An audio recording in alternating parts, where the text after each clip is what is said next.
இடுக்கி மாவட்டத்தில் கேரளா விஷனின் தலைமை கட்டிடமான கேவி டவரின் கட்டுமான வேலைகளுக்கான தரைக்கல்லிடும் நிகழ்ச்சி அடிமாலியில் நடைபெற்றது.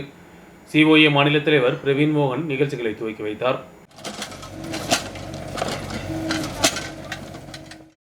கேரளா விஷன் நிறுவனத்தின் தலைமையில் இடுக்கி மாவட்டத்தில் பல்வேறு சமூக நலத்திட்டங்கள் செய்யப்பட்டு வருகிறது. கேரளா விஷன் மீடியா நெட் என்ற பெயரில் இடுக்கி மாவட்டத்தில் செயல்பட்டு வரும் நிறுவனம் 10 வருடங்களை கடந்துள்ளது. இந்த நிலையில்தான் புதிய தலைமை அலுவலகம் கட்டுவதற்கு லட்சியமிடப்பட்டுள்ளது. கேவி டவர் என்ற பெயரிடப்பட்டுள்ள கட்டிடத்தின் தரைக்கல்லிடும் விழா அடிமாலியில் நடைபெற்றது. Idukki cable vision chairman Nasar PM தலைமை வகித்த நிகழ்ச்சியில் managing director PSCB வரவேற்புரையாற்றினார்.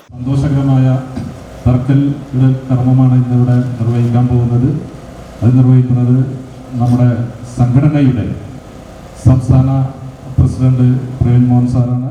Adimali Kallarkutty சாலையில் கட்டப்படும் கேவி டவரின் தரைக்கல்லிடும் நிகழ்ச்சி கேபிள் டிவி ஆபரேட்டர்ஸ் அசோசியேஷன் மாநில தலைவர் பிரவீன் மோகன் துவக்கி வைத்தார்.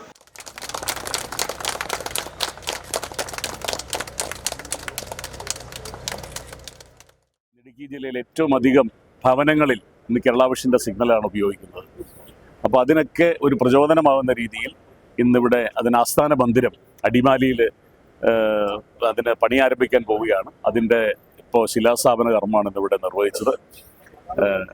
അതിൻ്റെ പുറകിൽ പ്രവർത്തിച്ച കമ്പനിയുടെ MD നാസർ, അതുപോലെ ചെയർമാൻ നാസർ, അതുപോലെ തന്നെ MD ശ്രീ PSCB അടക്കമുള്ള എല്ലാവരും അതിൻ്റെ പുറകിൽ അക്ഷീണമായ പ്രവർത്തനമാണ് ഇതിലേക്ക് എത്താൻ കാരണമായിട്ടുള്ളത്.